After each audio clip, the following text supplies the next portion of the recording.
Hello dear students, welcome to DK classes. आज की class में हम डिस्कस करने वाले हैं ML Agarwal book class 8 maths का chapter number 11, that is linear equations in one variable. और ये इसका थर्ड पार्ट है। इसके दो पार्ट ऑलरेडी आ चुके हैं, जिसमें एक्सरसाइज 11.1 और एक्सरसाइज 11.2 के फर्स्ट 15 क्वेश्चंस हम डिस्कस कर चुके हैं। आज की क्लास में हम डिस्कस करने वाले हैं एक्सरसाइज 11.2 के बचे हुए सारे questions.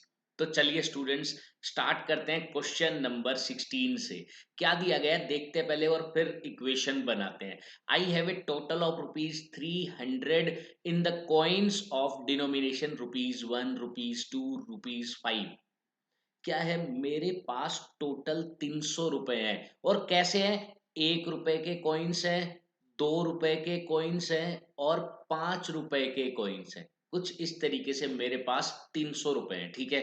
The number of ₹2 coins is 3 times the number of ₹5 coins. मैं क्या करता हूँ, 5 वाले को x मान लेता हूं, तो 2 वाले के कितने, इसका 3 टाइम्स, 3x कॉइन्स। ये इनके नंबर है, नंबर। ये इनकी वैल्यू है। 1 2 रुपए के सिक्के 3x है, 5 रुपए के सिक्के x है। अब 1 रुपए के सिक्के भी देखते हैं आगे क्या दिया हुआ है। The total number of coins is 160। Total 160 है, मिलाकर 160 बनता है। टोटल इनको मिलाकर 160 बनता है। अब देखो, इनको अगर मैं जोड़ता हूं तो 4x बन रहा है। 3x ये और x ये, 4x। और टोटल 160 है, तो भाई 160 में से ये 4x माइनस कर दो, बचे हुए सिक्के एक के बच गए। जैसे देखो, एग्जाम्पल के थ्रू आपको मैं समझाना चाहूंगा, क्योंकि x में कई बार कंफ्यूजन हो जाती है, लेकिन एग्जाम्पल में कोई कंफ्यूजन नहीं होगी। जैसे कि मान लो मेरे पास टोटल 10 रुपए हैं, सॉरी 10 कॉइन्स है, 10 कॉइन है, जिसमें 5 रुपए के कॉइन मेरे पास है 3, और 2 रुपए के कॉइन मान लो मेरे पास है 5।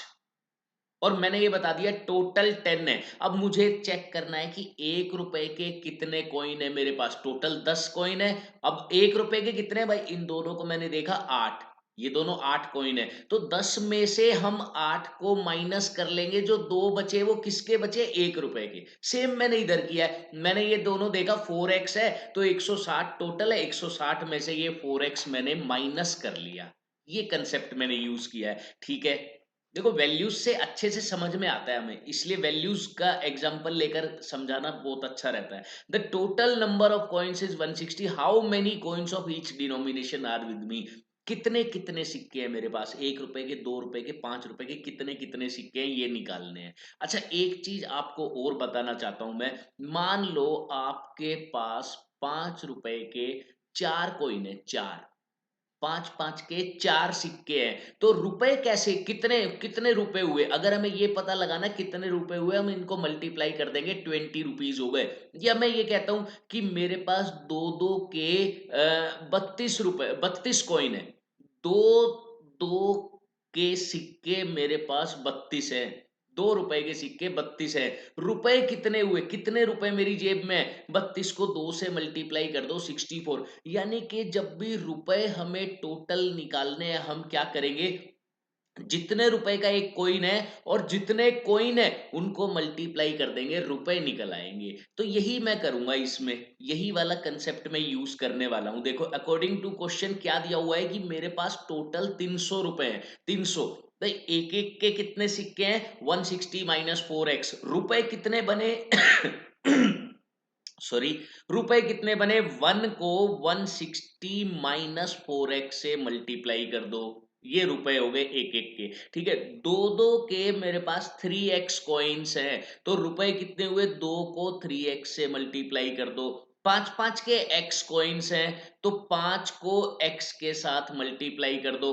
टोटल रुपए यानी कि एक एक के, दो दो के और 5 5 के सभी मिलाकर मेरे पास 300 हैं। तो इन सभी को ऐड करके 300 रख दिया मैंने।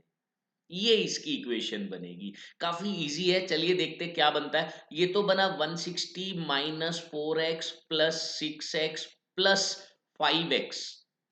Is equal to 300। अगर आप यहां देखेंगे तो ये 11x माइनस 4x 7x बन रहा है, और इस 160 को इधर ले जाकर माइनस कर दूंगा मैं, तो कितना बचेगा? 140 बच रहा है माइनस करने पर। ठीक है, x की वैल्यू 7 इधर जाएगा, डिवाइड हो जाएगा, x की वैल्यू 20 आ गई। तो क्या यही हमारा आंसर है? नहीं, ये आंसर नहीं है। आंसर तो मैं अब निकालूंगा, x की वैल्यू निकल चुकी है। तो पहले मैं निकालता हूं ₹5 के कॉइन्स कितने हो गए, जो x माने थे, x 20 है, तो 5 5 के 20 सिक्के हैं मेरे पास। ठीक है, 2 के कितने हैं? 2 के, भाई सीधी सी बात है, 3x है, यानी कि 3 इंटू 20, तो 60 कॉइन्स है। और अब बचे एक एक के, तो वो कितने हैं? यहां रख दो x की वैल्यू, x की वैल्यू 20 रखी, तो 4 इंटू 20 80, 160 माइनस 80 80 बनता है। या दूसरा तरीका आपके पास क्या है भाई, टोटल 160 कॉइन है, 80 तो यही हो गए, बचे कितने? 80, 80 कॉइन्स बच गए, वो मैंने 1 रुपीज के ले लिए। तो इस तरीके से ये वैल्यूज हमें निकालनी थी। अच्छा, आप अब चेक कर सकते हो रुपए बनाकर 300 रुपए बनते हैं कि नहीं। देखो, एक एक के 80 कॉइन है, 80 रुपए हो गए, दो दो के 60 कॉइन है, तो 120 रुपए हो गए, पांच पांच के 20 कॉइन है, तो 100 रुपए हो गए। एग्जैक्टली 300 बन रहे हैं, यानी कि हमारा आंसर बिल्कुल करेक्ट है, कोई प्रॉब्लम नहीं है। चलिए नेक्स्ट क्वेश्चन की तरफ हम बढ़ते हैं। नेक्स्ट क्वेश्चन नंबर 17 क्या दिया हुआ है, कुछ उसी टाइप का क्वेश्चन है, बस थोड़ा फॉर्म अलग बना दी। A local bus is carrying 40 passengers, एक लोकल बस है जिसमें 40 पैसेंजर्स बैठे हुए हैं। ठीक है, सम विद 50 पैसा टिकट्स, कुछ 50 पैसा टिकट वाले पैसेंजर हैं, एंड द रिमेनिंग, और जो बाकी बचे हुए हैं वो 1.5 रुपीस की टिकट लेके बैठे हैं। ठीक है, if the total receipts of these passenger is ₹32, जो उनसे टोटल रिवेन्यू आ रहा है, जो उनसे टोटल पैसे आ रहे हैं, वो कितने आ रहे हैं? 32 रुपए आ रहे हैं। तो नंबर ऑफ पैसेंजर जो 50 पैसे की टिकट वाले हैं, वो कितने हैं, ये बताने हैं। ठीक है, मैं मान लेता हूं कि let the number of passengers with 50 पैसा टिकट, 50 पैसा टिकट, मैं मान लेता हूं कि 50 पैसा की टिकट जिन्होंने ली हुई है, वो कितने पैसेंजर है? लेट से एक्स पैसेंजर्स हैं। ठीक है, अच्छा टोटल कितने हैं? 40, तो 1.5 वाले कितने बचे? 1.5। अब ये रुपीस में है, हम एक काम करते हैं ना, इसको भी पैसे बना लेते हैं। देखो, जब भी रुपीस को पैसे बनाना हो, इंटू 100 कर दो। 1.50 है, इंटू मैंने 100 किया, तो 150 पैसा आ गया, 150 पैसा। तो मैं पैसे में ही लेके चलता हूं ताकि कोई कंफ्यूजन ही ना हो। तो मैंने क्या किया, 150 पैसा टिकट वाले कितने बच गए? टोटल 40 है, 40 में से ये x माइनस कर दो, 40 माइनस x पैसेंजर्स ऐसे हैं जिन्होंने 150 पैसा की टिकट ली हुई है। ठीक है, अब आगे क्या कह रहा है वो, कि भाई जो टोटल मनी इनसे मिलती है वो 32 रुपए मिलती है। इसको भी पहले पैसे में बना लेते हैं। 32 रुपए का मतलब हो गया 3200 पैसे, 3200 पैसे। ठीक है, अब देखो, 50 पैसे वाले कितने कैंडिडेट है? एक्स, इनसे कितने रुपए आएंगे भाई? एक कैंडिडेट 50 पैसे देगा, तो एक्स कैंडिडेट देंगे 50 इंटू एक्स पैसे, मल्टीप्लाई कर दो, जैसे इधर मल्टीप्लाई हमने किया था ना, 1 रुपए के इतने सिक्के हैं, मल्टीप्लाई कर दो, रुपए निकल आएंगे। वैसे ही 50 पैसे वाले एक्स बंदे हैं, तो 50 इंटू एक्स पैसे इनसे मिल जाएंगे। अच्छा, 150 पैसे वाले 40 माइनस एक्स है, तो हम क्या करेंगे, 150 इंटू 40 माइनस एक्स कर दिया, ये इनसे पैसे मिले। दोनों पैसों को मैं ऐड करूंगा तो बनेगा इतने पैसे, 3200 पैसे बनने चाहिए। मैंने सब कुछ पैसे में ले लिया। अगर मैं ऐसा करता कि इसको पैसे में ही रखता, इसको रुपीज में, इसको रुपीज में, तो गलत हो जाता क्वेश्चन। यूनिट सेम होनी चाहिए। ठीक है, मैंने ले लिया। अब सोल्व करते हैं भाई, 50x प्लस 15 चौके 60, 60 और दो जीरोस लग गई, और 150 इंटू एक्स, 1 माइनस का 150x इक्वल टू 3200। एक्स वाले एक तरफ, है ही पहले से ही। 50 माइनस 150 माइनस 100x, और 600 इधर जाकर माइनस हो जाएगा। 600 इधर जाकर माइनस हुआ तो कितना बनता है, ये बनता है 2800 माइनस का। ठीक है, पहले माइनस से माइनस उड़ा दो, फिर x की वैल्यू 100 डिवाइड कर दो, सीधा सीधा निकल रहा है 28। x की वैल्यू 28 है, तो 50 पैसा वाले कितने पैसेंजर बैठे हैं, 28 पैसेंजर। अब यही आंसर है इसका। लास्ट में बस एक लाइन आप लिख दिया करो, hence the number of passenger with 50 पैसा ticket is 28।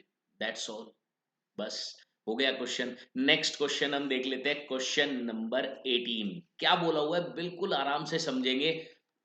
On A school picnic a group of students agree to pay equally for the use of full boat and pay rupees 10 each।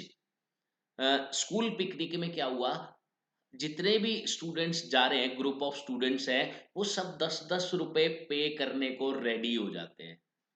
If there had been 3 more students in the group, अगर 3 student ज्यादा होते, अब देखो 3 student ज्यादा हो गए तो वहां से भी कुछ रुपए आएंगे, तो जो फाइनल है वो हर किसी के हिस्से में कम कम रुपए आएंगे, कम कम रुपए आएंगे। देखो एक एग्जांपल के थ्रू मैं आपको समझाता हूँ, वहां से आप और भी अच्छे तरीके से समझ पाएंगे।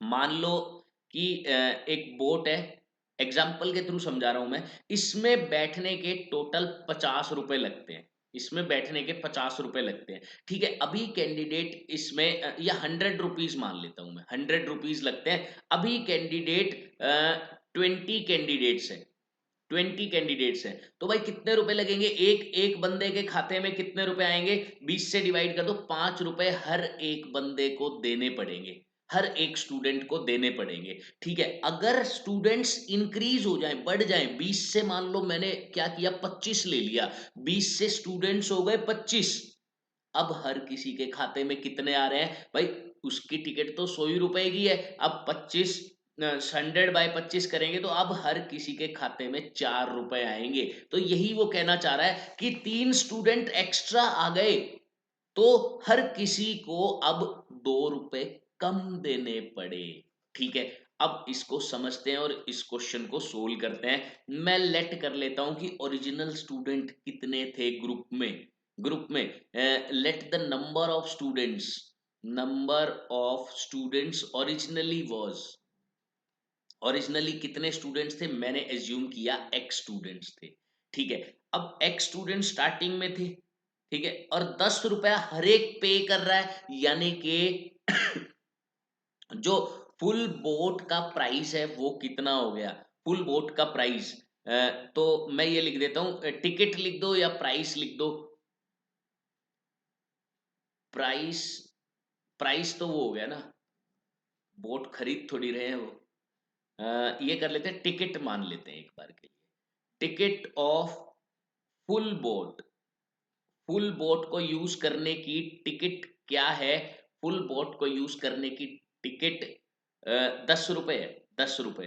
तो टोटल, टोटल मनी जो उन्हें पे करनी पड़ेगी, टोटल, मैं सीधा लिख देता हूँ टोटल पे, उन्होंने टोटल कितना पे किया, तो x को 10 से मल्टीप्लाई कर दो, 10x रुपीज उन्होंने पे किए, यानी कि यही है टोटल उसका खर्चा, टिकट का खर्चा यही है। अच्छा अब क्या हुआ, अगली बार क्या हुआ कि नंबर ऑफ स्टूडेंट क्या हो गए, 3 ज्यादा, 3 ज्यादा। ठीक है, अब नंबर ऑफ स्टूडेंट हो गए x+3, 3 ज्यादा कर दिए। अब क्या कह रहा है, each would have paid 2 rupees less, अब हर किसी को कितने कम देने, 2 रुपए कम देने, पहले 10 दे रहे थे तो अब देने 8 रुपए, ये कहना चाह रहा है। अब कितने देने, 8 रुपए देने हैं, तो अब टोटल पे कितना आएगा, टोटल पे आएगा 8 × x+3, लेकिन फुल बोट का टिकट तो वही है, सेम है, प्राइस तो सेम रहेगा, ये जो टिकट का प्राइस है वो तो सेम है, तो इन दोनों को हम इक्वल रख देते हैं। भाई 3 स्टूडेंट बढ़ गए तो हर किसी के खाते में कम रुपए आए हैं, लेकिन टोटल अमाउंट वही रहेगी, टोटल अमाउंट वही है, तो हम क्या करेंगे 10x इक्वल रख देते हैं 8x प्लस 3k। इसको सिंप्लीफाई करते हैं तो ये बना 10x equal to 8x plus 24 और ये इधर जाके माइनस हुआ तो 2x इक्वल टू 24 और x की वैल्यू 12 आ गई। यानी कि स्टार्टिंग में ग्रुप में 12 स्टूडेंट्स थे। चलिए वेरीफाई भी करके देखते हैं क्या ये रियल में सही है हमारा आंसर। देखो स्टार्टिंग में थे 12 स्टूडेंट्स, हर एक को पे करने हैं 10 रुपए, तो फुल बोट का जो टिकट का प्राइस है वो है 120 रुपए। अच्छा अब क्या हुआ, 3 स्टूडेंट ज्यादा आ गए, यानी कि 12 की जगह 3 ज्यादा, यानी कि 15 स्टूडेंट्स हो गए, हर किसी को 2 रुपए कम, यानी कि अब एक बच्चा 8 रुपए पे कर रहा है, तो 15 8 जा टोटल प्राइस कितना आ रहा है 120 इक्वल आ रहा है। इसका मतलब हमारा आंसर बिल्कुल करेक्ट है, कोई प्रॉब्लम नहीं है। तो इस तरीके से ये क्वेश्चन हमें करना था। ओके नेक्स्ट हम देख लेते हैं क्वेश्चन नंबर 19। 19th क्वेश्चन हम देखते हैं क्या दिया हुआ है। half of a herd of deer are grazing in the field। एक डियर का हर्ड है, यानी कि झुंड है एक डियर का, तो उनमें से आधे आधे ग्रेजिंग इन द फील्ड, मतलब कि खेत में घास चर रहे हैं, एंड 3/4 ऑफ द रिमेनिंग, और जो बाकी बच गए, देखो आधे तो घास चर रहे हैं, बाकी आधे और बच गए, उनका 3/4, देखो साफ साफ लिखा हुआ है 3/4 ऑफ द रिमेनिंग, जो बच गए उनका 3/4 यानी कि 3/4 आर प्लेइंग नियर बाय, वो पास में खेल रहे हैं। ठीक है, आधे घास चर रहे हैं, जो बच गए उनका 3/4 क्या कर रहे हैं पास में खेल रहे हैं, और बाकी बचे 9 पानी पी रहे हैं। सभी का हिसाब दे दिया इसने। Find the number of deer in the herd. Let कर लो number of deer, let number of deer in the herd is x। Number of deer x मान लिया। अब क्या है, देखो आधे यानी कि x/2, वो तो घास चर रहे हैं, ये घास चर रहे हैं। ठीक है, अब जो बचे, भाई आधे घास चर रहे हैं तो आधे ही बचेंगे, x/2 ही बचेंगे, लेकिन ये कह रहा है इसका 3/4 यानी कि इसका 3/4, इसका 3/4 ये पास में खेल रहे हैं, playing near by, and rest 9 और बच गए 9। तो देखो इनको मिलाकर सभी टोटल हो गए, इसका मतलब तो भाई आधे ये काम कर रहे हैं, ये काम कर रहे हैं, बचे हुए सारे जितने भी थे वो ये है, तो सारे सबका हिसाब दे दिया इसने। यानी कि अगर मैं इनको टोटल करूंगा तो वापस x के इक्वल आना चाहिए, जितने स्टार्टिंग में थे टोटल आना चाहिए, इसका मतलब तो ये हो गया। तो ठीक है, मैंने क्या यही कर दिया, टोटल ही कर दिया मैंने। ठीक है, अब सोल्व करें जरा, तो x/2 है, और इधर 3x, 3 से तो ये कटेगा नहीं, तो 3x/8 लिख देते हैं, और इस x को मैं इधर ले आता हूं, क्योंकि x वाले सारे हमें एक तरफ रखने हैं और ये सारे एक तरफ रखने हैं। ये 9 इधर जाएगा, माइनस हो जाएगा, -9। ओके, अब देखो ऐसे क्वेश्चंस को हम कैसे सोल्व करते हैं इक्वेशंस को, भाई 2 और 8 का एलसीएम ले लिया, 8 मल्टीप्लाई कर देते हैं पूरी इक्वेशन में, यानी कि बोथ साइड, इधर भी 8 मल्टीप्लाई किया, इधर भी 8 मल्टीप्लाई किया। ठीक है, अब देखते हैं 4 पे कट हो गया 4x, ये 8 से 8 पूरा ही कट हो गया 3x प्लस 3x, ये x इंटू 8 -8x आ गया, और -72 आ गया। अब देख रहे हो आप कि ये तो 7 -8 माइनस का x बन रहा है, और इधर माइनस का 72, x से x कट जाएगा, x की वैल्यू आ गई 72, यानी कि स्टार्टिंग में 72 डियर थे, उस हर्ड में 72 डियर थे। तो इस तरीके से ये क्वेश्चन करना था, काफी इजी क्वेश्चन है, बस समझना है मेन। इक्वेशन बनानी अगर आपको आ गई तो कोई भी प्रॉब्लम नहीं होने वाली है। चलिए नेक्स्ट हम क्वेश्चन देख लेते हैं, क्वेश्चन नंबर 20। क्या दिया हुआ है अच्छे से देखेंगे, फिर इसका सॉल्यूशन देखते हैं। कि Sakshi take some flowers in a basket, ठीक है, वो अपने बास्केट में कुछ फ्लावर्स लेती है, and visits 3 temples one by one, 3 temple पे जाती है वो। At each temple, she offers one half of the flower from the basket। जो बास्केट में थे उसके आधे फूल चढ़ा देती है, आधे फूल वहां पर चढ़ा देती है वो। If she is left with 6 flowers at the end, तीनों टेम्पल में जाने के बाद उसके पास 6 फूल बचते हैं। तो बताओ स्टार्टिंग में कितने फूल थे उसकी बास्केट में। लेट कर लेते हैं, let the number of flowers जो उसके पास थे स्टार्टिंग में, लेट एक्स, एक्स मान लिया मैंने। ठीक है, अब क्या हुआ भाई, टेम्पल 1 में गई, वो टेम्पल 1 में गई, एक्स थे, x/2 यहां पर चढ़ा दिए, बाकी बच गए, x/2 तो यहां चढ़ा दिए। अब हम लिखते हैं रिमेनिंग, भाई बाकी कितने बचे, बाकी माइनस कर लो, x में से x/2 को माइनस करोगे तो x/2 ही आ जाएगा, यानी कि अभी इतने उसकी बास्केट में बचे हैं। फिर क्या हुआ, टेम्पल 2 में गई वो, टेम्पल 2 में गई साक्षी, और इसके फिर से हाफ, इसके आधे फूल फिर से चढ़ा दिए वहां पर। x/2 का आधा कितना होता है, x/4 होता है, x/4, x/4 फ्लावर्स उसने चढ़ा दिए, रिमेनिंग भी x/4 ही बच गए। भाई आधे चढ़ाए तो आधे ही बचेंगे उसके पास, आधे चढ़ाए तो आधे ही बचेंगे, यानी कि x/4 बच गए। अब क्या हुआ, टेम्पल 3 की बारी आ गई, टेम्पल 3 में इसका भी आधा, यानी कि x/8 टेम्पल 3 में चढ़ा दिए। अब रिमेनिंग कितने बच, कितने गए, बच गए x/8। आधे जितने चढ़ाए उतने ही बचेंगे, आधे आधे चढ़ाए, आधे चढ़ाए आधे अपने पास रखती है वो। अच्छा अब क्या कह रहा है कि टेम्पल 3 में फ्लावर्स ऑफर करने के बाद उसके पास 6 फ्लावर्स बच रहे हैं। इसका मतलब ये जो x/8 है, ये क्वेश्चन में 6 के इक्वल दिया हुआ है, तो इक्वेशन यहां से बनेगी हमारी, that x/8 is equal to 6।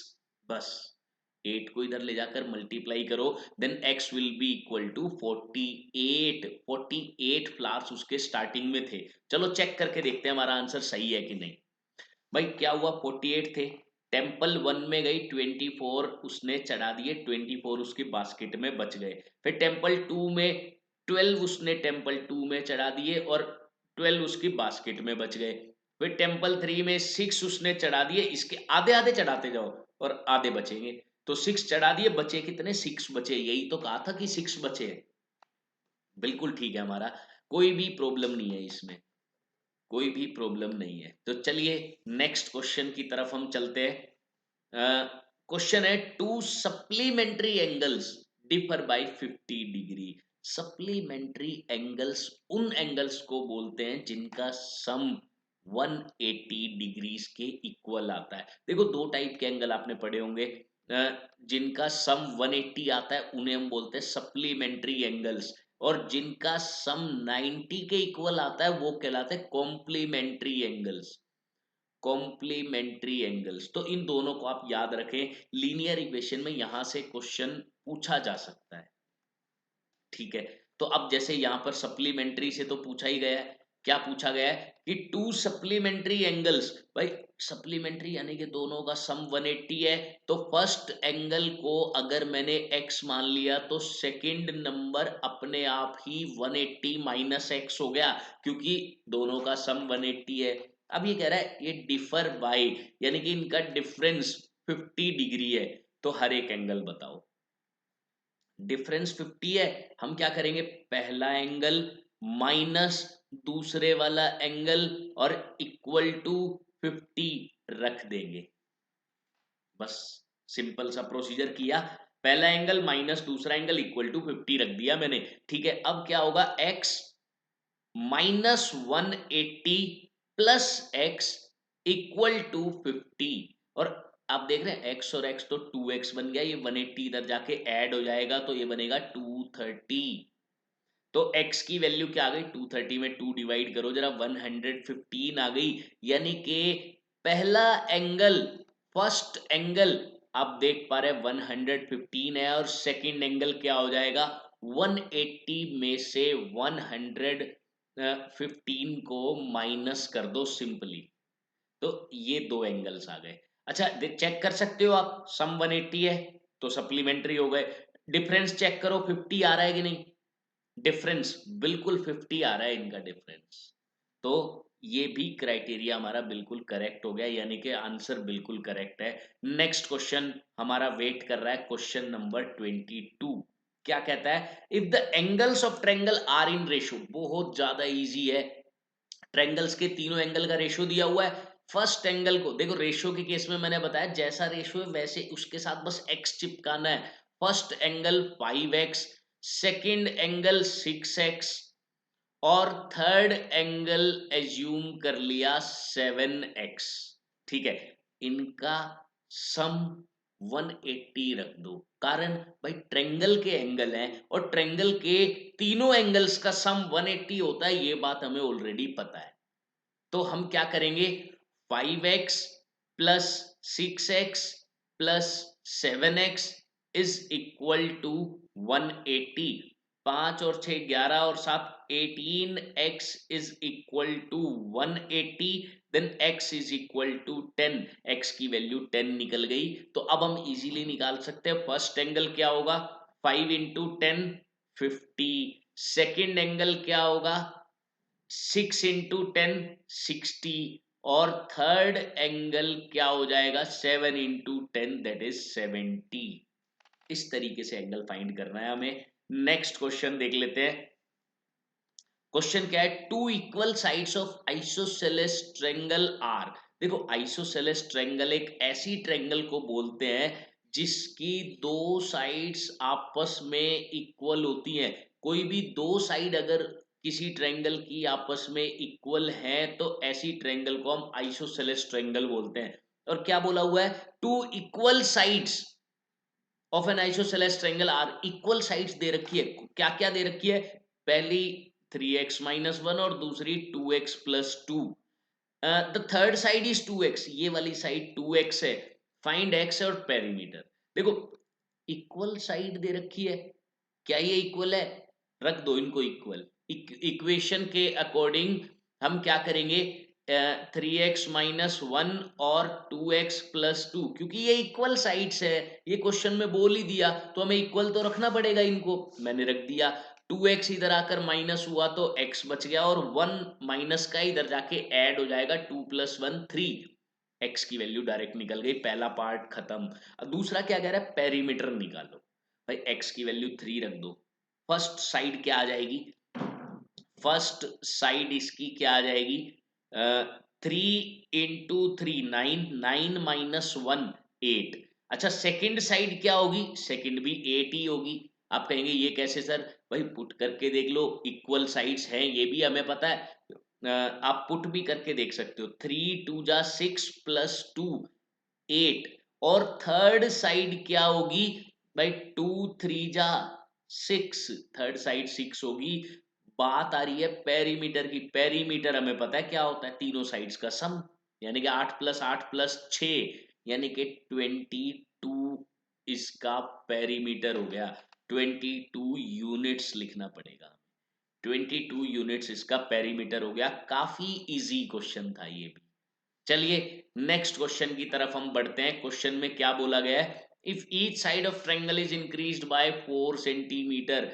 भाई ट्रायंगल कुछ इस तरीके की है, इसकी हर एक साइड को 4 4 बढ़ा दिया, हर एक साइड को 4 इंक्रीज कर दिया। The ratio of perimeters of new triangle to the given triangle, नई ट्रायंगल का और पुराने वाली ट्रायंगल का पेरीमीटर का रेशियो 7:5 का है।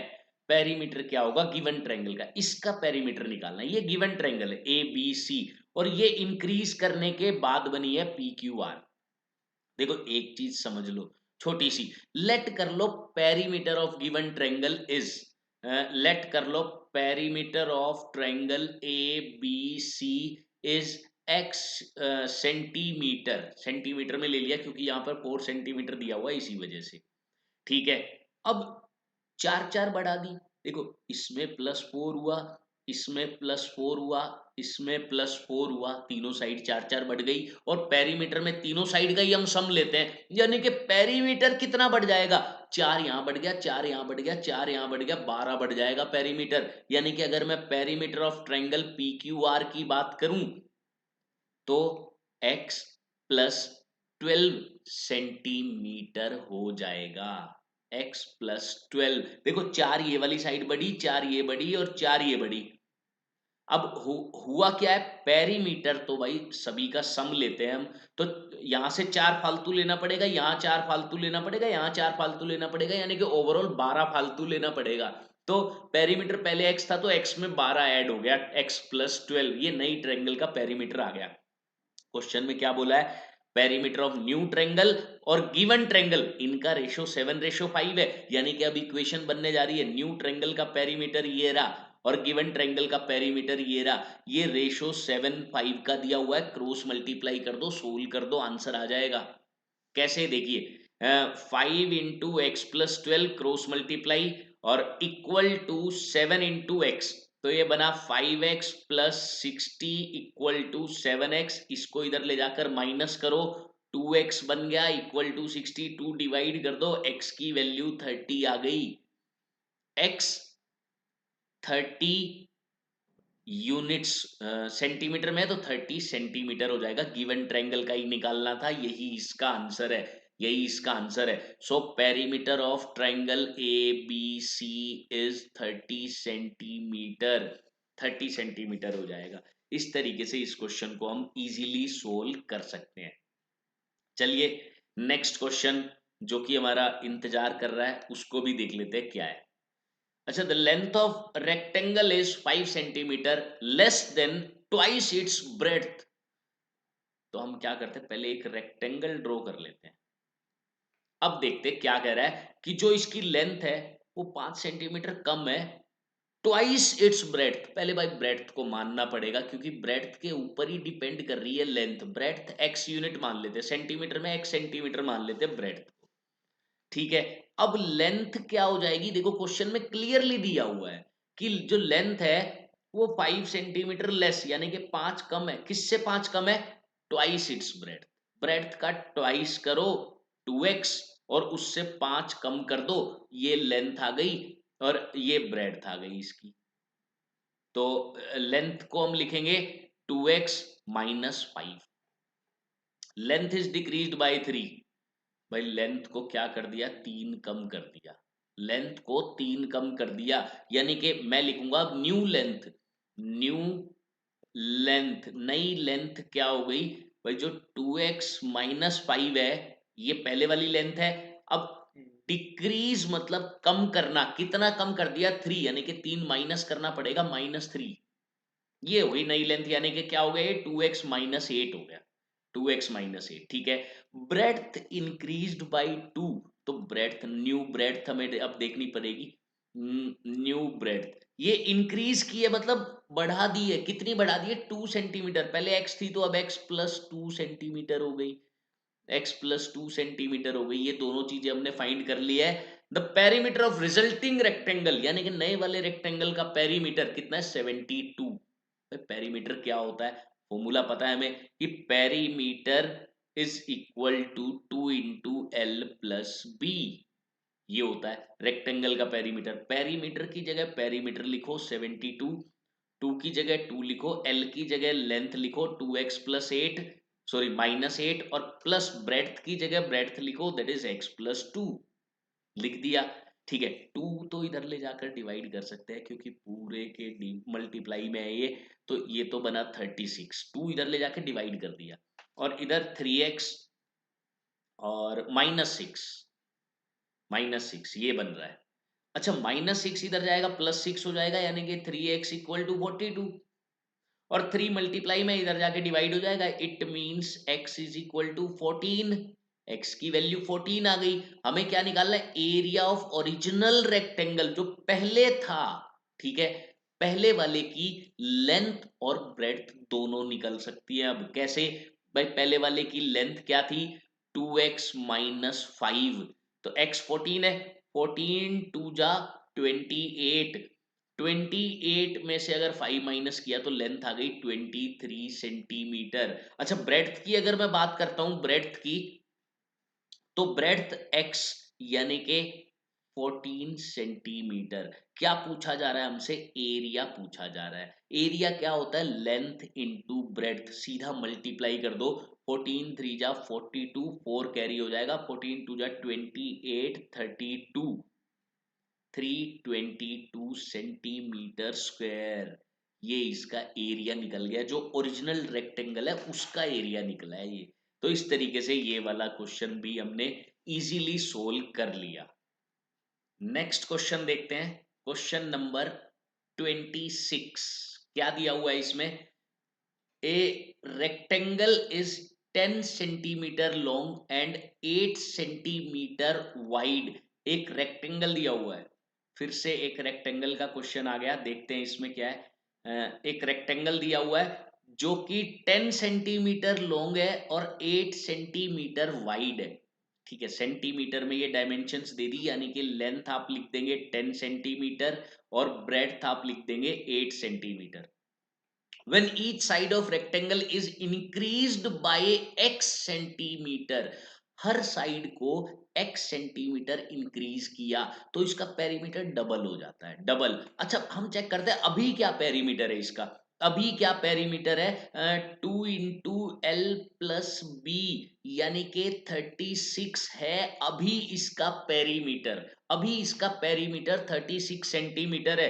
बाद में नया पेरीमीटर क्या हो जाएगा इसका? डबल कह रहा है भाई, न्यू पेरीमीटर कह रहा है 72। भाई 36 का डबल तो 72 ही होता है ना, तो 72 हो रहा है, ये कह रहा है ये 72। लेकिन नया पेरीमीटर कैसे निकल रहा है? When each side of rectangle is increased by x centimetre, यानी कि 2 × लेंथ को अब हम लेंगे x सेंटीमीटर ज्यादा, पहले 10 था तो 10 + x लेंगे, ये तो लेंथ हो गई, प्लस ब्रेड्थ 8 है, लेकिन x इंक्रीज करना है क्योंकि ये बोला है ईच साइड, हर एक साइड को, यानी कि लेंथ को भी और ब्रेड्थ को भी x इंक्रीज कर दिया।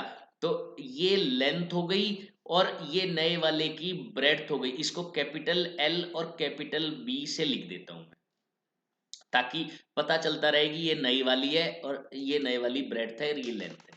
ठीक है, अब ये पेरीमीटर निकल गया, नया पेरीमीटर। ये किसके इक्वल है भाई? 72 के इक्वल है, 72 के इक्वल। हम क्या करेंगे, 2 इधर ले जाकर डिवाइड कर देते हैं, तो इक्वल टू में तो 36 आ गया, ये 2 इधर से चला गया, इधर क्या बचा? x + x, 2x बच गया, और 10 + 8 18 बच गया।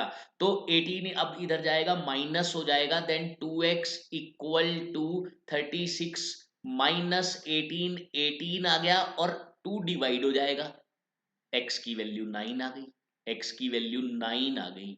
तो इसका मतलब क्या है कि 9 सेंटीमीटर अगर उसकी लेंथ और ब्रेड्थ को इंक्रीज कर दिया जाए, तब वो रेक्टेंगल का पेरीमीटर डबल हो जाता है, ये कहने का मतलब है इसका। तो इस तरीके से क्वेश्चन काफी इजी था ये भी। चलिए नेक्स्ट हम देखते हैं क्वेश्चन नंबर 27। क्वेश्चन पढ़ते हैं और फिर इसका सॉल्यूशन देखेंगे। सबसे पहले क्या बोला है? Steamer goes down stream and cover the distance between two port in 5 hours. ये डाउन स्ट्रीम, ठीक है, while it cover the same distance upstream in 6 hours। भाई डाउन स्ट्रीम जाता है तो 5 घंटे लगते हैं, अपस्ट्रीम जाता है तो 6 घंटे लगते हैं। द स्पीड ऑफ स्ट्रीम यानी कि पानी की जो स्पीड है वो 1 किलोमीटर/आवर है। Find the speed of the streamer in still water and the distance between to ports. ये क्या चीज है आपको मैं समझाता हूं कि डाउन स्ट्रीम और अपस्ट्रीम का मतलब क्या है, थोड़ा सा इसको हम समझने की कोशिश करते हैं। देखिए क्या होता है, जब कोई भी बोट, मैन, या जैसे इसने बोला स्ट्रीमर, इस टाइप की कोई भी चीज है पानी में चलने वाली, अगर वो पानी यानी कि जो स्ट्रीम है, स्ट्रीम के अपोजिट डायरेक्शन में जाता है, तो वो सिचुएशन कहलाती है अपस्ट्रीम। अपोजिट डायरेक्शन, देखो पानी इस डायरेक्शन में बह रहा है लेकिन बोट इस डायरेक्शन में जा रही है, ये होगी अपोजिट डायरेक्शन। अपोजिट, अब अपोजिट में क्या होगा भाई? पानी उसके अगेंस्ट हो जाएगा, पानी उसको आगे बढ़ने नहीं देगा, पानी उसको पीछे की तरफ धकेलने की कोशिश करेगा। यानी कि अगर स्टिल वाटर में, यानी कि पानी अब कहीं भी नहीं बह रहा है, पानी एक जगह स्टेशनरी है, तो उस टाइम पे अगर बोट की स्पीड x है, और मान लो बोट की स्पीड x है, अब ये आ गया इसमें जहां पर पानी फ्लो कर रहा है और अपोजिट डायरेक्शन में चल रहा है, तो पानी की स्पीड मान लो y है, तो अपस्ट्रीम में क्या होता है, ये पानी की स्पीड इसमें से माइनस हो जाती है, क्योंकि वो पानी उसको रोकने की कोशिश करता है, उसके उल्टी डायरेक्शन में बह रहा है तो पानी उसको रोकता है, पानी आगे नहीं जाने देता, पानी उसकी स्पीड को कम कर देता है। कितनी कम कर देता है? जितनी उसकी खुद की स्पीड है पानी की। ठीक है, तो इसलिए स्टिल वाटर में अगर x है तो अपस्ट्रीम में इसकी स्पीड x माइनस वाई हो जाएगी। y किसकी स्पीड है? स्ट्रीम की, पानी की। ठीक है, अब ये डाउनस्ट्रीम वाला केस समझते हैं। डाउनस्ट्रीम में क्या होता है भाई? पानी इस डायरेक्शन में जा रहा है, बोट भी इसी डायरेक्शन में जा रही है। अब पानी क्या करेगा? उसकी मदद करेगा, पानी उसको और आगे बढ़ाएगा। जितनी पानी की स्पीड है वो स्पीड भी उसमें ऐड हो जाएगी। तो इसका मतलब डाउनस्ट्रीम के केस में क्या केस होता है? स्पीड, अगर बोट की स्पीड x है और पानी की स्पीड y है तो x प्लस वाई हो जाती है। डाउनस्ट्रीम के केस में स्पीड, बोट की स्पीड ज्यादा हो जाती है, अपस्ट्रीम में बोट की स्पीड कम हो जाती है। स्ट्रीमर का भी सेम केस है। ठीक है, अब क्वेश्चन समझते हैं। ये सिचुएशन समझ आ गई तो क्वेश्चन समझ आ जाएगा। देखिए कैसे। भाई ये क्या कह रहा है? एक स्ट्रीमर है, ठीक है, ये बात क्लियर आई। ये क्या कह रहा है? Speed of streamer in still water निकालना है और डिस्टेंस निकालना है। मैं क्या करता हूं, पहले स्पीड एज्यूम करता हूं। Let the speed of streamer in still water मान रहा हूं मैं, कि जब पानी कहीं भी नहीं फ्लो कर रहा तब स्ट्रीमर की speed x kilometre per hour मान ली मैंने। लेकिन पानी की स्पीड दी हुई है स्ट्रीम की, स्ट्रीम वाटर स्ट्रीम की बात कर रहा है ये, वाटर स्ट्रीम। तो स्ट्रीम की स्पीड कितनी दी हुई है? स्ट्रीम की स्पीड दी हुई है 1 किलोमीटर पर आवर। ठीक है, ये बात क्लियर है। अब पहले हम क्या करेंगे, दोनों स्पीड निकाल लेते हैं, अपस्ट्रीम और डाउनस्ट्रीम, क्योंकि उनकी जरूरत पड़ेगी हमें। ठीक है, मैं डाउनस्ट्रीम की स्पीड निकालता हूं तो ऐड कर दूंगा। अगर मैं डाउनस्ट्रीम की स्पीड निकालता हूं, डाउनस्ट्रीम मतलब स्टीमर स्ट्रीम की ही डायरेक्शन में जा रहा है, जो पानी जिस डायरेक्शन में फ्लो कर रहा है उसी डायरेक्शन में स्ट्रीमर फ्लो कर रहा है। तो इसका मतलब x प्लस वन हो जाएगी किसकी स्पीड? डाउनस्ट्रीम में। डाउनस्ट्रीम में स्ट्रीमर की स्पीड x प्लस 1 किलोमीटर पर आर हो जाएगी। अच्छा, अपस्ट्रीम में स्ट्रीमर की स्पीड कितनी होगी? अप स्ट्रीम, अपस्ट्रीम में स्ट्रीमर की स्पीड, भाई ये पानी उसको पीछे की तरफ धकेलेगा, वन स्पीड कम कर देगा उसकी, 1 किलोमीटर पर आर कम कर देगा, तो उसकी स्पीड अपस्ट्रीम में x माइनस वन निकल के आएगी। इस केस में अपस्ट्रीम पहले वाले केस में। ठीक है, ठीक है, ये चीजें भी आप समझ गए होंगे। अच्छा, अब उसके बाद क्या बोला गया है? जो डाउनस्ट्रीम है, डाउनस्ट्रीम स्टीमर गोज डाउनस्ट्रीम, ठीक है, डाउनस्ट्रीम जाता है and cover the distance between 2.5 hours, 5 घंटे में डिस्टेंस कवर कर लेता है ये। भाई देखो डिस्टेंस निकलता कैसे है? देखो डिस्टेंस, डिस्टेंस निकलेगा कैसे? भाई डाउनस्ट्रीम जा रहा है तो डाउनस्ट्रीम की स्पीड है अपने पास, डाउनस्ट्रीम का टाइम भी दे दिया, 5 घंटे लग रहे हैं। अगर मैं स्पीड और टाइम को मल्टीप्लाई कर दूं तो डिस्टेंस नहीं आ जाएगा क्या? बिल्कुल आएगा। स्पीड इनटू टाइम, यही तो होता है डिस्टेंस। अच्छा, डिस्टेंस कैसे निकलेगा? डिस्टेंस को डी मान लो एक बार। डिस्टेंस क्या है? स्पीड कितनी है इसकी? स्पीड डाउनस्ट्रीम वाला केस ले रहा हूं मैं, तो स्पीड है x प्लस वन और टाइम है 5 घंटे, डिस्टेंस निकल गया। अच्छा, अब एक चीज और भी कह रहा है कि अगर वो अपस्ट्रीम जाता है तो 6 घंटे लगते हैं। तो अब फिर से दोबारा से डिस्टेंस में निकाल सकता हूं। कैसे निकाल सकता हूं भाई? अपस्ट्रीम की स्पीड है x माइनस वन, स्पीड हो गई, और अपस्ट्रीम का टाइम कितना? 6 घंटे। तो वही कर दिया, speed into time, speed into time, दोनों ही केस में डिस्टेंस निकाल लिया। अब क्योंकि ये डिस्टेंस इक्वल है, लिखा हुआ है it covers the same distance, ये डिस्टेंस और ये डिस्टेंस दोनों इक्वल है, इक्वल है तो इन्हें इक्वल रख दो, आंसर आ जाएगा। चलिए इन्हें इक्वल रखते हैं। देखो ये क्या बन रहा है? 5x प्लस 5, और ये क्या बन रहा है? 6x minus 6। मैं इन्हें इक्वल रखता हूं। 5x plus 5 is equal to 6x minus 6। ये इधर जाके माइनस हो गया तो x बचेगा, 6 इधर जाके प्लस हो जाएगा तो 11 आ जाएगा, यानी कि x की वैल्यू 11 है। x 11 है। x क्या माना था? स्ट्रीमर की स्पीड। स्ट्रीमर, तो पहला पार्ट हमारा सोल्व हो गया कि स्ट्रीमर की स्पीड स्टिल वाटर में कितनी होगी? 11, 11 हो जाएगी स्पीड। अच्छा, दूसरा डिस्टेंस कितना है दो पोर्ट्स के बीच में, ये रहा डिस्टेंस, ये रहा या ये रहा, इन दोनों में से किसी में भी x की वैल्यू रख दो, डिस्टेंस आपका आ जाएगा। चलिए रख के दिखाता हूं मैं आपको।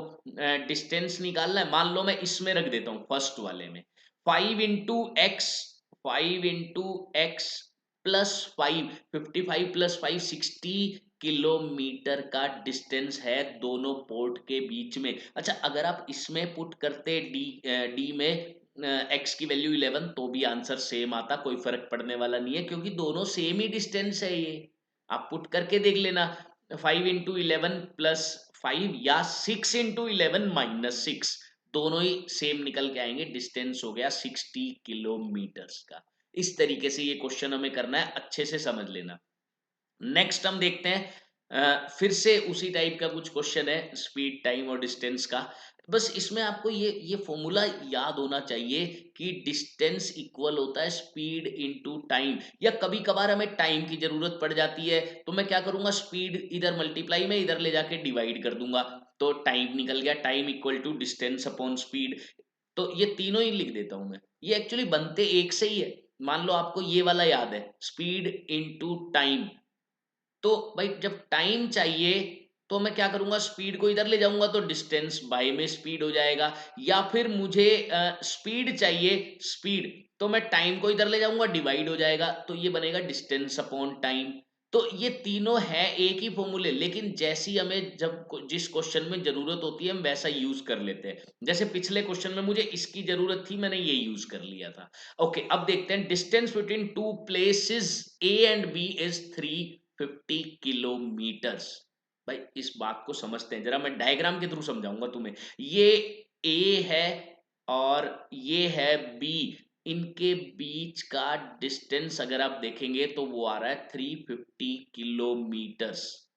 ठीक है, two car start simultaneously, simultaneously का मतलब होता है साथ साथ, दो कार है एक साथ चलती हैं वो, फ्रॉम ए एंड बी, एक ए से चल रही है एक बी से चल रही है। ठीक है, ये दो कारें मैं मान लेता हूं, ये दो कार, एक कार ये रही, ये एक कार हो गई, और दूसरी कार जो कि यहां पर खड़ी है, ये साथ साथ चल रही हैं, ये दोनों, मतलब एक इधर से चलेगी और एक इधर से, और ये भी बोला टुवर्ड्स ईच अदर, एक दूसरे की तरफ चल रही है वो कार। ठीक है, distance between them after 4 hours, 4 घंटे बाद उनके बीच का डिस्टेंस 62 किलोमीटर्स का है। 4 घंटे बाद देखो क्या हो रहा है भाई, 4 घंटे ये चलेगी, 4 आवर्स तक 4 घंटे चली, 4 घंटे ये कार चली, 4 घंटे ये कार चली। अब अभी भी वो मिली नहीं है एक दूसरे से, अभी भी उनके बीच में जो डिस्टेंस है वो रह गया। कितना डिस्टेंस रह गया, 62 किलोमीटर्स का, 62 किलोमीटर्स का डिस्टेंस अभी बाकी है। यानी कि अच्छा एक बात देखो, टोटल डिस्टेंस दोनों कार्स ने कितना कवर किया, अगर मुझे ये निकालना है तो भाई देखो टोटल 350 है, ये 62 किलोमीटर अगर मैं हटा दूं तो कुछ इसने किया कुछ इसने किया, टोटल डिस्टेंस आ जाएगा। मैं लिख देता हूं total distance D covered by both cars, यहाँ दोनों कार का निकाल सकते हैं, अलग अलग तो हम निकाल ही नहीं सकते ना, क्योंकि हमारे पास स्पीड नहीं है। स्पीड होती तो 4 घंटे मल्टीप्लाई करके डिस्टेंस में निकाल लेता। तो मैं क्या करूंगा, अभी मुझे इतना पता है, अभी इन दोनों के बीच में 62 किलोमीटर का गैप है, यानी कि दोनों कार्स ने मिलकर कितना किया भाई, टोटल 350 है, लेकिन 62 अभी कवर करना बाकी है, तो बाकी तो दोनों ने मिलकर कवर कर लिया। तो 350 - 62 मैं यहां पर करने जा रहा हूं, वो आएगा 288। वो 288 किलोमीटर का डिस्टेंस दोनों कार्स ने मिलकर कवर कर लिया है।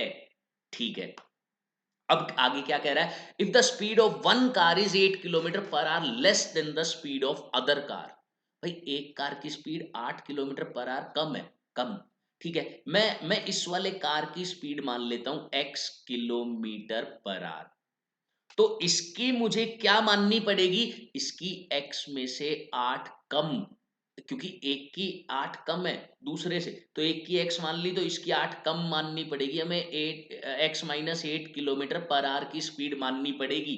अब देखो, अब क्वेश्चन इजी हो गया भाई, इसकी स्पीड x है, टाइम 4 है, डिस्टेंस नहीं निकाल सकता मैं कार ए का? निकाल सकता हूं भाई, 4 into x speed into time, simple सी बात है, कोई बड़ी बात ही नहीं है, डिस्टेंस निकल गया। इसने कितना डिस्टेंस कवर किया? 4x। अच्छा, अब बारी आती है कार बी की। बी पे जो कार है उसने कितना डिस्टेंस कवर किया? भाई चली तो वो भी 4 घंटे ही है, और 4 घंटे स्पीड इसकी x-8 है, तो 4 इंटू x-8 ये कार चली है दूसरे वाली। अब दोनों मिलाकर जो डिस्टेंस निकल रहा है वो तो 288 किलोमीटर है, वो तो हमें स्टार्टिंग में ही पता चल गया था, तो इसको 288 किलोमीटर के इक्वल क्यों ना रख दे हम? रख दिया दोनों, इसका distance, total distance 288। Simple equation बन चुकी है, सोल्व करेंगे। ठीक है, 4x plus 4x minus 32 equal to 288। ठीक है, 4x प्लस 4x 8x आ गया, और 32 इधर जाएगा, ऐड हो जाएगा। 32 इधर जाएगा, ऐड हो जाएगा, और ऐड होकर क्या बनाएगा? ये 320 बना रहा है। ऐड होकर ये 320 बना रहा है, ऐड करके देख लेना, 320 बनाएगा। x की क्या वैल्यू आ जाएगी भाई? ये 8 अब इधर जाकर डिवाइड हो जाएगा, तो 8 4 जा 32, 40 आ गई। यानी कि जो पहली कार है, स्पीड ऑफ फर्स्ट कार वो निकल गई 40 किलोमीटर पर आवर, और जो दूसरी कार है सेकंड कार, उसकी स्पीड कितनी निकली? उसकी निकल गई 40 - 8, यहां से देखिए 40 - 8 यानी कि 32 किलोमीटर पर आवर की सेकंड वाली कार की स्पीड निकल गई है, सेकंड वाले कार की स्पीड निकल गई है। तो इस तरीके से हम इजीली इस क्वेश्चन को कर सकते हैं। काफी आसान क्वेश्चन था, बस आपको थोड़ा सा अंडरस्टैंडिंग चाहिए क्वेश्चन के लिए, थोड़ी सी अंडरस्टैंडिंग और क्वेश्चन खत्म। ठीक है। अच्छा, वेरीफाई भी कर सकते हैं हम इसको। भाई एक कार 40 की स्पीड से चल रही है, एक कार 32 की स्पीड से चल रही है। ठीक है, अगर देखो कैसे वेरीफाई करता हूं, ये 40 की स्पीड से 4 घंटे चली, यानी कि इसने डिस्टेंस कवर किया 160। वो 32 की स्पीड से 4 घंटे चली, तो 32 इंटू 4 ये हो जाएगा 128। दोनों डिस्टेंस को अगर मैं ऐड करता हूं तो ये बन रहा है 288। 288 बन रहा है, और टोटल डिस्टेंस था 350, तो 350 में से दो 288 तो इन दोनों ने ही कवर कर लिया, बाकी बच गया 62, जो कि क्वेश्चन में दिया हुआ था कि 62 अभी भी उनके बीच में गैप है, तो 62 ही तो बच रहा है बाकी डिस्टेंस। तो इस तरीके से हम वेरीफाई वेरीफाई भी कर सकते हैं इसको। चलिए, नेक्स्ट हम इसका क्वेश्चन देखते हैं, ये लास्ट क्वेश्चन है इसका, बहुत ही अच्छे तरीके से देखेंगे हम। 9 persons went to a hotel to their dinner. भाई 9 persons, 9 आदमी डिनर के लिए गए। 8 of them, उनमें से जो 8 लोग थे, spend 60 rupees each for the dinner. उन्होंने 60 रुपए खर्च किए डिनर के लिए, हर किसी ने 60-60 रुपए। आठ आठ लोगों ने, नौवे की अभी बात बताई नहीं है। ठीक है, एंड द नाइन्थ, अब बोल रहा नाइन्थ के बारे में। Ninth person spent 40 rupees more than the average expenses of all the 9। भाई एवरेज क्या होता है ये समझ लेते हैं पहले तो, नहीं तो दिक्कत आ जाएगी। एवरेज क्या होता है भाई? सम ऑफ डाटा, जो भी डाटा में दिया हुआ है उसका सम करेंगे, डिवाइडेड बाय जितने भी वो नंबर है वो डिवाइड कर देंगे, तो ये निकल जाता है एवरेज, या इसको हम मीन भी बोलते हैं। एवरेज को हम मीन भी बोल देते हैं। तो सम करना है, नीचे जितने नंबर है उतना कर देना है, एवरेज निकल गया। अब क्वेश्चन को हम समझ सकते हैं इजीली, कैसे? भाई 9 पर्सन होटल में गए, ठीक है, 8 ने तो 60-60 रुपए खर्च किए, और जो 9th है उन्होंने एवरेज से 40 रुपए ज्यादा, और एवरेज भी किसका ले रहा है? Average expense of all the 9। 9 का जो एवरेज है उससे 40 रुपए ज्यादा उस 9वें ने खर्च किए हैं। क्वेश्चन बड़ा इंटरेस्टिंग है, मजे आएंगे इस क्वेश्चन को सोल्व करने में। चलिए देखते हैं। तो how money was spent by all of them. Total कितनी मनी स्पेंड की गई सभी के द्वारा, टोटल बतानी है, टोटल। ठीक है, जो देखो इनका तो पता ही है 60-60। हम मैं 9th पर्सन का मान लेता हूं, लेट 9th पर्सन ने रुपीज एक्स खर्च किए, रुपीज एक्स खर्च किए हैं। अच्छा, अब ध्यान से देखो जरा, ध्यान से, इसने एक बात बताई हुई है कि भाई जो नाइन्थ पर्सन है, यानी कि ये जो एक्स रुपीज है ये किसके इक्वल है, ये बता रखा है कि 40 रुपए ज्यादा। सभी नो का एवरेज, नो के एवरेज से 40 रुपए, नो का एवरेज कैसे निकलेगा भाई, सभी का सम, यानी कि 60 + 60 + 60 + 60 ऐसे करके, ये तो 8 टाइम्स तो ये लेना है हमें, 60 डायरेक्ट ले लेता हूं मैं। 480 तो इन 8 का हो गया सम, डायरेक्ट ले लेता हूँ। 60 × 8 कर दिया, 480 हो गया। और प्लस 9 का सम, भाई सभी का सम कर दिया, सभी का सम 9 का सम हो गया। नीचे क्या आएगा, नंबर, नंबर कितने हैं, 9 नंबर है, कर दिया ये भी। अब ये एवरेज निकल गया, लेकिन ये एक्स एवरेज के बराबर नहीं है, एवरेज से 40 ज्यादा है, एवरेज से 40 greater, 40 more than the average. देखो बिल्कुल ध्यान से, 90% ने कितने रुपए खर्च किए, एवरेज ऑफ ऑल 9 +40, सिंपल सा लॉजिक लगाया है।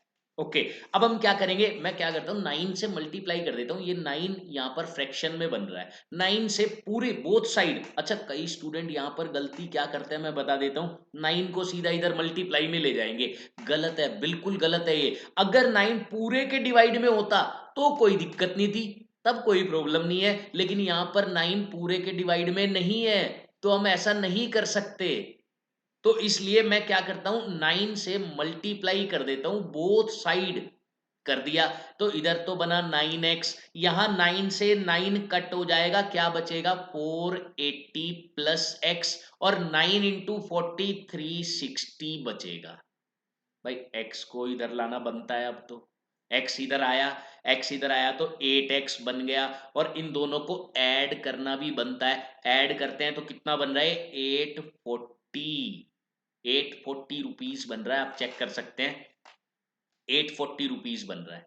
ठीक है, x की वैल्यू तो निकाल ली मैंने, कैसे, 8 डिवाइड कर दो, 105 आ गई x की वैल्यू, यानी कि उस बंदे ने कितने रुपए खर्च किए, जो नाइन्थ था, उसने 105 रुपए खर्च किए हैं, 105 रुपीज उस अकेले ने खर्च किए। अच्छा, इसने क्या पूछा, all of them, total money पूछी है। भाई टोटल मनी देखो 400, अब मैं टोटल मनी निकालता हूं, यहां लिख देता हूं, टोटल मनी दे स्पेंट, उन्होंने टोटल मनी कितनी स्पेंट की वो देखते हैं।